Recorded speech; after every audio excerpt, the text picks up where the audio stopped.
नमस्ते। आज हामी प्रति उत्तरको बारे चर्चा परिचर्चा गर्छौँ। प्रति उत्तर पत्र भनेको के हो त भन्दाखेरि वादीले गरेको दाबी अभियोग सम्बन्धमा प्रतिवादीले उक्त दाबी अभियोग सप्रमाण खण्डन वा स्वीकार गरी दिएको अदालतमा दिएको लिखित जवाफ। अर्थात् वादीले के गर्छ त फिर्याद हाल्छ अदालतमा। त्यसपछि त्यो अदालतमा फिर्याद हालिसकेपछि त्यो फिर्याद दर्ता गरिसकेपछि प्रतिवादीलाई म्याद आउँछ। प्रतिवादीलाई इन्फर्मेसनको रूपमा सूचनाको रूपमा म्याद आउँछ, 21 दिने म्याद आउँछ। त्यो म्याद लिइसकेपछि अब उसको हद म्याद सुरु हुन्छ र वादीले दाबी गरेको कुराहरू कुन कुन सत्य हो कुन कुन असत्य हो, अर्थात् उसले वादीले आफ्नो कुराहरू राखेकोमा कुन कुन कुरा स्वीकारयुक्त छ, स्वीकार गर्न लायक छ अथवा स्वीकार गर्दछ, अथवा कुन कुन कुरो झुठो बोलेको हो, ती आफू मुख नमिलेको कुराहरूमा सप्रमाण रूपमा खण्डन गर्दै लेखेर कानुनी ढाँचामा लेखेर अदालतमा दर्ता गर्नु नै प्रतिउत्तर पत्र हो है। अब डाक्टर शङ्कर कुमार श्रेष्ठको कानुनी लिखत शब्दकोशमा के लेखेको छ भने नेपाली कानुनी शब्दकोशमा के लेख्यो, पेज नम्बर 261 पेज नम्बर 218 मा के लेखेको छ भने प्रतिवादीले आफ्नो जिकिर साथ पेश गरेको लिखत जवाफलाई नै प्रतिउत्तर भन्दो रहेछ। भन्दाखेरि प्रतिवादीले के गर्नु पर्दो रहेछ, आफूले पनि त्यसमा जब म्याद आइसकेपछि लिखित जवाफ दिनु पर्दछ अदालतमा। अदालतमा लिखित जवाफ दिँदाखेरि जिकिर यहाँ एउटा शब्द प्रयोग भएको छ, कानुनी शब्द। वादीको जहिले पनि दाबी हुन्छ, वादीले जहिले पनि वादीकोमा चाहिँ दाबी हुन्छ भने प्रतिवादीको जहिले पनि कानुनी शब्द प्रयोग गरिन्छ, जिकिर भन्ने शब्द प्रयोग गरिन्छ। ओके, अब प्रतिउत्तरमा के इलिमेन्ट्स चाहिन्छ त भन्दाखेरि पहिला प्रतिउत्तर के हो त, एक्ज्याक्टली के हो त भन्दाखेरि 1 फिर्यादमा प्रतिवादी बनाइएको व्यक्ति हुनु पर्यो। 2 प्रतिवादी भएको व्यक्तिले त्यो फिर्यादको सम्पूर्ण कुराहरू स्वीकार गर्नु वा अस्वीकार गर्नु वा आंशिक स्वीकार गर्नु कुरा लेखेको हुनु पर्यो। त्यो पनि प्रमाणसहित सप्रमाण खण्डन गरेको हुनु पर्यो र त्यो लिखित कानुनी ढाँचामा लेखेर त्यो म्यादसँगै अदालतमा बुझाउनु पर्यो। यो नै हो प्रतिउत्तर भनेर भनिन्छ। अब एउटा प्रश्न छ के फिर्यादमा प्रतिवादी बनाइएको व्यक्ति मात्रले प्रतिउत्तर राख्न सक्छ, अर्थात् के प्रतिवादी फिर्यादमा विपक्ष बनाइएको मात्र व्यक्ति हुन सक्छ?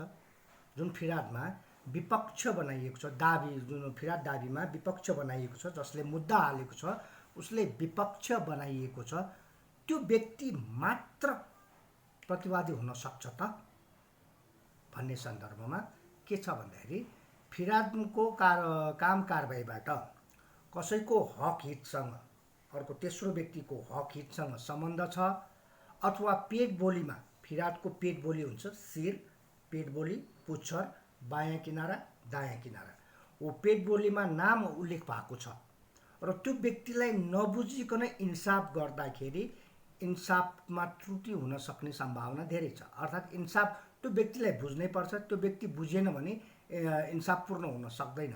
त्यस्तो अवस्थामा त्यो पेट बोलीमा लेखिएको व्यक्ति वा त्योसँग सरोकार भएको हक हितसँग सरोकार भएको व्यक्तिलाई पनि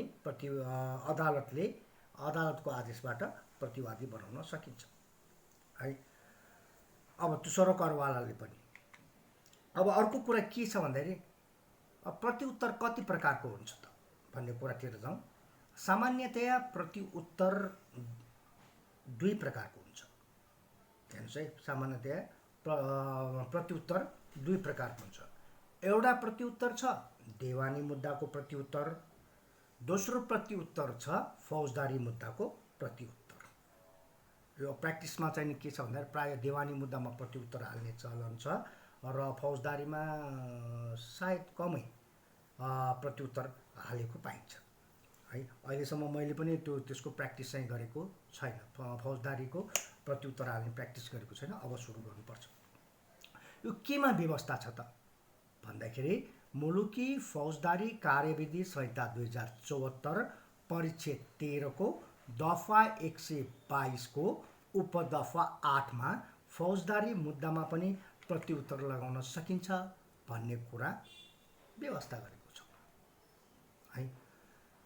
अब के छ त भने चाहिँ जब फिराद पर्छ, फिराद परेपछि चाहिँ अदालत फिराद परेकोमा अदालत बयान गर्नुपर्ने मुद्दामा आफ्नो केही छ, आफ्नो पनि केही भनाइ छ भनेदेखि प्रत्युत्तरको रूपमा यदि अदालतले मौका दिन्छ भनेदेखि, कार्यालयले प्रत्युत्तर पेश गर्नको लागि मौका दिइन्छ भनेदेखि त्यस्तो अवस्थामा प्रत्युत्तर राख्नु सकिन्छ। अब प्रत्युत्तरको ढाँचा तयार पार्दाखेरि के गर्ने त भन्दाखेरि लगभग फिरादमा जस्तै गर्ने हो, तर अलिकति स्लाइडली फरक हुन्छ। A4 साइज नेपाली कागजमा शिर जुन शिरको पार्ट छ त्यो 3 इन्ची छोड्नुपर्छ र पुच्छरको पार्टमा 1 इन्ची र बायाँ साक्षी किनाराको पार्टमा 1.5 इन्ची र दायाँ किनारामा 1 इन्ची छोड्नु पर्दछ पहिलो पृष्ठमा, र दोस्रो पृष्ठमा शिरमा 1 इन्ची, पुच्छरमा 1 इन्ची, दायाँ 1 इन्ची र बायाँ किनारामा 1.5 इन्ची छोड्नु पर्दछ। अब यो किन छोड्नुपर्छ भन्ने कुरा मैले योभन्दा अघिल्लो स्लाइडमा अघिल्लो भिडियोमा बनाइसकेको अवस्था छ। र प्रत्युत्तर लेख्दाखेरि पनि फिराद जस्तै 32 लाइन, एक पानामा 32 लाइनभन्दा बढी लेख्नु हुँदैन, एउटा कुरा। दोस्रो कुरा, कालो पक्की मसीले लेख्नुपर्छ, डटपेनले लेख्नु हुँदैन, किनभने डटपेनले लेख्दाखेरि डटपेनको मसी उड्न सक्छ, भोलि 10औं 20औं 25औं 30औं 50औं वर्षपछि उड्न सक्छ है। त्यसकारण चाहिँ जेल पेन सकिन्छ, पाइलट पेन होइन भने जेल पेनको प्रयोग गर्नु पर्दछ। अर्को कुरो छ, यदि हामीले कम्प्युटरबाट टाइप गर्ने हो भने, प्रत्युत्तर टाइप गर्ने हो भने युनिकोड फन्ट प्रयोग गर्नु पर्दछ, प्रिटी फन्ट हुँदैन। प्रिटी फन्टमा तपाईँले टाइप गर्नुभयो भने त्यसलाई युनिकोडमा कन्भर्ट गरेर लानु पर्दछ र अक्षरको साइज, जुन हामीले टाइप गर्ने अक्षरको साइज छ त्यो साइज 12 हुनुपर्छ र त्यो अक्षरको दूरी, एउटा अक्षरदेखि अर्को अक्षरको दूरी, एउटा शब्ददेखि अर्को शब्दको दूरी 1.5 mm हुनुपर्दछ। यो केमा व्यवस्था छ भन्दाखेरि मुलुकी कार्यविधि नियमावली 2075 को परिच्छेद 3 को नियम 6 को उपनियम 2 मा व्यवस्था गरेको पाइन्छ। अब प्रत्युत्तरको ढाँचा के कस्तो हुन्छ त भन्दाखेरि तपाईले स्याम्पलको लागि मुलुकी देवानी कार्यविधि संहिता 2074 को दफा 120 मा उल्लेख अनुसार अनुसूची 9 मा छ, हेर्नुस् होला, अनुसूची 9 मा दिएको छ, अनुसूची 9 को ढाँचामा हुनु पर्दछ।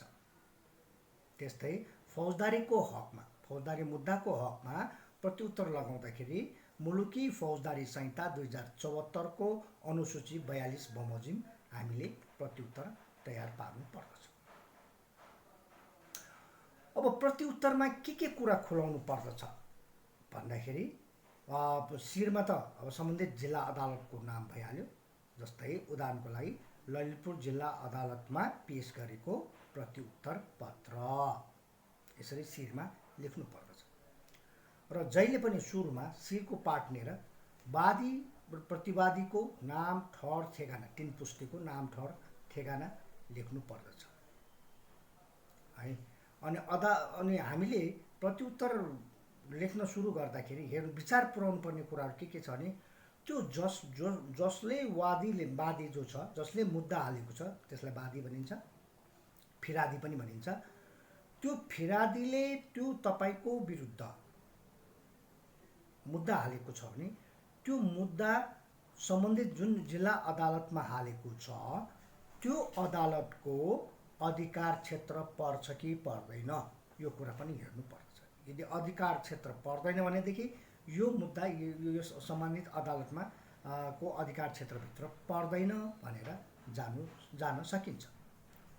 त्यस्तै त्यो जुन व्यक्तिले मुद्दा हालेको छ, जसलाई फिरादी भनिन्छ, फिराद गरेको छ, त्यो फिरादीले त्यो फिराद गर्ने, त्यो फरियाद गर्ने, त्यो मुद्दा हाल्ने हक दैया छ कि छैन, अर्थात् उसले उसको त्यो सम्बन्धित हक हो कि होइन, उसँग सम्बन्धित हक हो कि हक दैया छ कि छैन, त्यो कुरा पनि हेर्नु पर्दछ। यदि फिरादीको हक दैया छैन भनेदेखि सो फिरादीको हक दैया नभएको प्रमाणसहित हामीले खण्डन गर्न सकिन्छ। तेस्रो हेर्नुपर्ने छ छुट्टा छुट्टै त्यो नालिस दिनुपर्ने विषयवस्तु हो कि अथवा एउटै विषयवस्तु हो, त्यो कुरा पनि हामीले नजर लगाउनु पर्दछ, हेर्नु पर्दछ। र अर्को कुरा, पहिलो पनि सोही विषयमा, सोही विवादमा पहिला पनि मुद्दा चलिसकेको, केवल सम्बन्धित जिल्लामा मुद्दा चलिसकेको र फैसला समेत भइसकेको अवस्था छ कि छैन, त्यो पनि हेर्नु पर्दछ। यदि पहिले यो विषयमा पहिले मुद्दा चलिसकेको र फैसला समेत भइसकेको अवस्थामा प्राङ न्याय सिद्धान्त विपरीत भयो भनेर पनि हामी जान सकिन्छ। तेस्रो कुरा, जो फिरादीले दाबी लिएको छ, त्यो दाबी जुन फिरादमा त्यो मुद्दामा आकर्षण हुने हो कि होइन, त्यो कुरा पनि हामीले हेर्नुपर्दछ। यदि उसले आफ्नो फिरादमा जुन दाबी लिएको छ त्यो फिरादमा आकर्षण हुँदैन भनेदेखि यो कारणले यो फिरादमा यो दाबी आकर्षण हुँदैन भन्ने कुरा खण्डन गरेर जान सकिन्छ। अब त्यो फिराद दाबीले दाबी गरेको ऐन कानुन जुन छ, त्यो ऐन कानुन पनि हामीले हेर्नुपर्छ। त्यो ऐन कानुन खारिज भइसकेको ऐन कानुन हो कि संशोधन भइसकेको ऐन कानुन हो कि के हो, त्यो कुरा प्रष्ट रूपमा हेरेर त्यसलाई पनि खण्डन गरेर जान सकिन्छ। भने वादीले आफ्नो फिरादमा यदि नजिरको प्रयोग गरेको छ भने त्यो नजिर ओभरल्याप भइसकेको नजिर हो कि होइन, खारिज गरिसकेको नजिर हो कि होइन, अथवा त्यो नजिरलाई अर्को नजिरले काटिसकेको हो कि होइन, त्यो कुरा पनि हेर्नु पर्दछ। यदि उसले त्यो नजिर प्रयोग गरेको छ भने, खारिजी नजिर प्रयोग गरेको छ भने त्यो खारिज भइसकेको नजिर प्रयोग गरिएको छ भनेर पनि जान सकिन्छ। अर्को कुरा, त्यो नजिरलाई काट्ने आफ्नो अर्को नजिर पनि राखेर जान सकिन्छ। अब त्यस्तै फिराद दाबी गर्दाखेरि अदालती दस्तुर उल्लेख दिएको छ कि छैन, अनि आवश्यकता अनुसार साक्षी छ कि छैन भन्ने कुराहरू पनि हेर्नुपर्छ। र आफूले प्रत्युत्तर दर्ता गर्दाखेरि आफूले पनि साक्षी राख्नु पर्दछ र प्रत्युत्तर जसले लेखेको हो, जसको हकमा प्रत्युत्तर लेखेको हो, त्यो व्यक्तिको ल्याप्चे पनि लगाउनु पर्दछ र बायाँ किनारामा मस्यौदाकारले प्रमाणित गर्नु पर्दछ है। अब अर्को हामीले ध्यान दिनुपर्ने कुरा के छ भने, प्रत्युत्तर तयार पार्दाखेरि प्रत्युत्तर जुन हामीलाई म्याद आउँछ, म्याद जारी अदालतले म्याद जारी गरिसकेपछि त्यो म्याद हामीले बुझिसकेपछि अब हाम्रो काउन्टडाउन सुरु हुन्छ, अर्थात् अब हाम्रो प्रत्युत्तर लगाउने म्याद सुरु भयो हामीलाई। र प्रत्युत्तर त्यो म्यादमै लेखेको हुन्छ 21 दिनभित्र प्रत्युत्तर पेश गर्नुपर्छ भनेपछि अब हामीले त्यो 21 दिन नाग्नु हुँदैन। तर कहिलेकाहीँ काबु बाहिरको परिस्थिति परेर अथवा बिरामी भएर अथवा विभिन्न कारणले गर्दाखेरि बाटोको म्याद बाहेक 21 दिनभित्र प्रत्युत्तर बुझाउनुपर्छ।